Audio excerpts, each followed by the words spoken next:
Praise the Lord. ஆண்டவராகிய இயேசு கிறிஸ்துவின் மூலமாக மீண்டுமாய் உங்களை இந்த மீடியாவிலே சந்திப்பதில் நாங்கள் கர்த்தருக்குள் மிகவும் மகிழ்ச்சி அடைகிறோம். ஒவ்வொரு வாரமும் ஆண்டவரின் உள்ளத்திலே கொடுக்கிறதான வார்த்தையை உங்களோடு கூட பகிர்ந்து கொள்வதிலே நாங்கள் கர்த்தருக்குள் மிகவும் மகிழ்ச்சி அடைகிறோம். இன்றைக்கும் கூட ஒரு வசனத்தை ஆண்டவர் இந்த வாரம் முழுவதும் என்னோடு கூட பேசினார். அதிலிருந்து சில காரியங்களை நாம் கற்றுக்கொள்ளப் போகிறோம். அந்த வசனத்தை வாசிக்கிறேன். தீர்த்தெழுதின நிருபம் 2ஆம் அதிகாரம் 14ஆம் வசனம். அவர் நம்மை சகல அக்கிரமங்களில் நின்று மீட்டுக்கொண்டு தமக்குரிய சொந்த ஜனங்களாகவும் நற்கிரிகளை செய்ய பக்தி வைராக்கியமுள்ளவர்களாகவும் நம்மை சுத்திகரிக்கும்படி நமக்காக தம்மை தாமே ஒப்பு கொடுத்தார். மீண்டுமாய் வாசிக்கிறேன். அவர் நம்மை சகல அக்கிரமங்களில் நின்று மீட்டுக்கொண்டு தமக்குரிய சொந்த ஜனங்களாகவும் நற்கிரிகளை செய்ய பக்தி வைராக்கியமுள்ளவர்களாகவும் நம்மை சுத்திகரிக்கும்படி நமக்காக தம்மை தாமே ஒப்பு கொடுத்தார். அப்போ இங்கே பார்த்தீங்கன்னா ஒரு 6 தலைப்பில் நம்ம வாசிக்க முடியுங்க இந்த ஒரு வசனத்தை. இந்த வசனத்தை நான் முதல் முறை ஒரு ஸ்டேட்டஸில் பார்க்கும்போது ஒரு தம்பி வச்சுருந்தார்.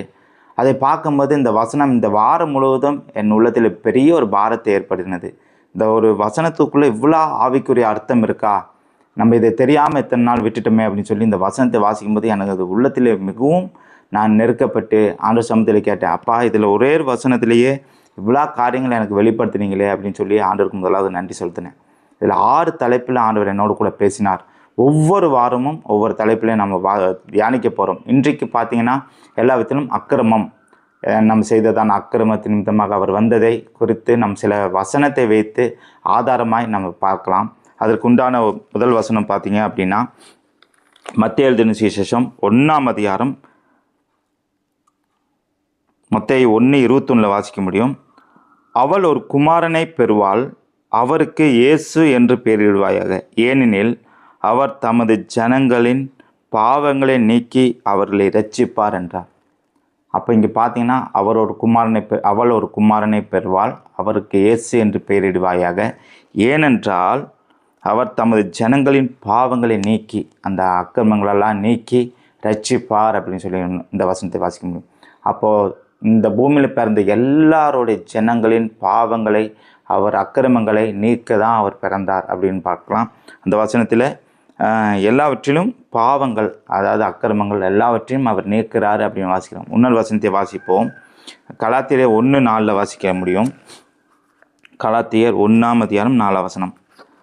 அவர் நம்மை இப்பொழுதிருக்கிற பொல்லாத பிரபஞ்சத்திலிருந்து விடுவிக்கும்படி நம்முடைய பிதாவாகிய தேவனுடைய சித்தத்தின்படியே நம்முடைய பாவங்களுக்காக தம்மை தாமே ஒப்பு கொடுத்தார். அப்போ இந்த இதில் வாசிக்கிறோம், அவர் நம்மை இப்பொழுது இருக்கிற பொல்லாத பிரபஞ்சத்திலிருந்து.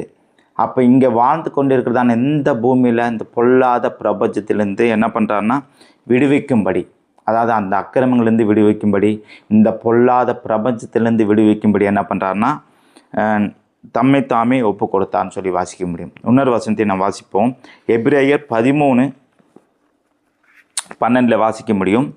அந்தபடியே இயேசுவும் தம்முடைய சொந்த இரத்தத்தினாலே ஜனத்தை பரிசுத்தம் செய்யும்படியாக நகர வாசலுக்கு புறம்பே பாடுபட்டார். இங்கே வாசிக்கிறோம், இயேசுவும் தம்முடைய சொந்த இரத்தத்தினாலே, அவருடைய சொந்த இரத்தத்தினாலே ஜனங்களை இந்த அக்கிரமத்திலிருந்து மீட்கும்படியாக என்ன பண்ணுறாருன்னா நமக்காக வந்து மரித்து, அதாவது பலியாகி மரித்து 3ஆம் நாள் உயிரோடு எழுந்தார்.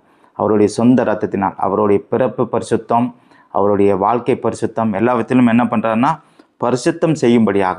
ஒரு உதாரணத்துக்கு எடுத்துக்கிட்டோன்னா, ஒரு மீனை நம்ம சுத்தப்படுத்துவோம் அப்படின்னா ஒரு கெட்ட தண்ணியில் நம்ம கழுவவே மாட்டோம் பாருங்க.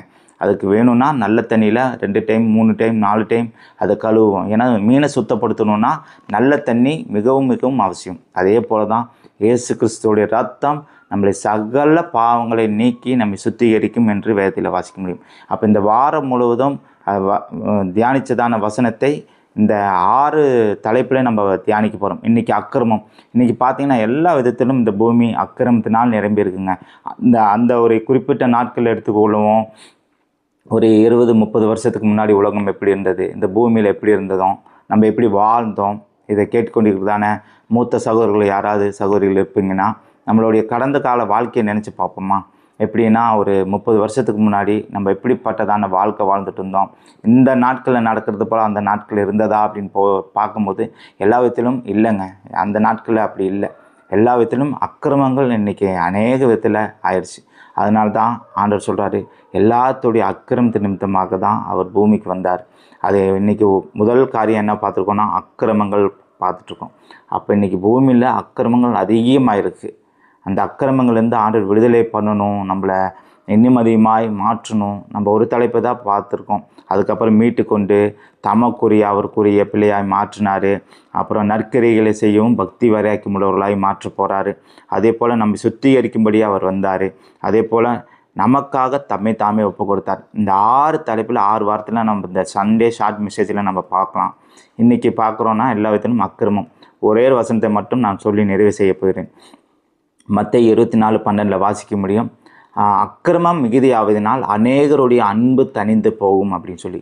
இன்றைக்கி அக்கிரமம் மிகுதி ஆயிடுச்சுங்க. இந்த வசனத்தை நீங்கள் வாசித்து பாருங்கள். மத்தேயு எழுதின சுவிசேஷம் 24:12 அக்கிரமம் மிகுதியாவதினால் அநேகருடைய அன்பு தணிந்து போகும் அப்படின்னு நம்ம வாசிக்கிறோம். அப்போ இன்றைக்கி பூமியில் பார்த்திங்கன்னா எங்கே பார்த்தாலும் அக்கிரமம் நடக்கிறதுனால இன்றைக்கி அன்பு தணிஞ்சு போச்சு.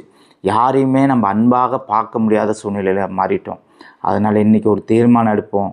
ஆண்டவர் இன்றைக்கி என்னோடு கூட பேசினார். அதிகாலையிலேருந்தே ஆண்டவர் பேசினார். இந்த வார்த்தை என்னை மிகவும் நெருக்கி ஏவினதனால் உங்களோடு கூட பகிர்ந்து கொள்கிறேன்.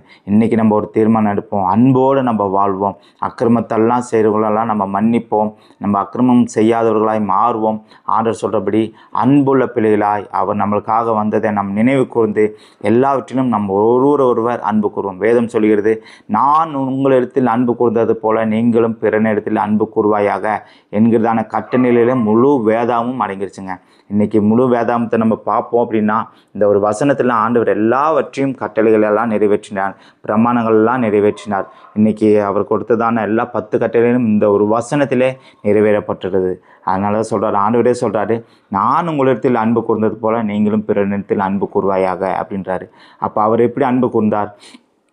நம்மளுக்காக அவர் பரலோகஸ்தானத்தை விட்டு பூமிக்கு 33 வருடங்காலம் வாழ்ந்து 3 வருடம் ஊழியம் செய்து அவர் சிலுவையில் ஒரு பலியாக ஒரு ஆடை போல, எப்படி ஒரு ஆடு மயிர் கத்திரிக்கிறதுக்கு முன்பதாக எப்படி அமைதியாக இருக்குமோ அதே போல் எல்லாவற்றிலும் அவர் ஜீவனை கொடுக்க எல்லாவற்றிலும் ஒப்பு கொடுத்து இன்றைக்கி உங்களுக்காக எனக்காக மீட்பை கொண்டு வந்திருக்கிறார். வருகிற வாரத்தில் மீட்பை குறித்து நாம் தியானிப்போம். மீண்டுமாய் கர்த்தருக்கு சித்தமானால் அடுத்த வாரத்தில் உங்களை சந்திக்கிறேன். God bless you. Praise Lord.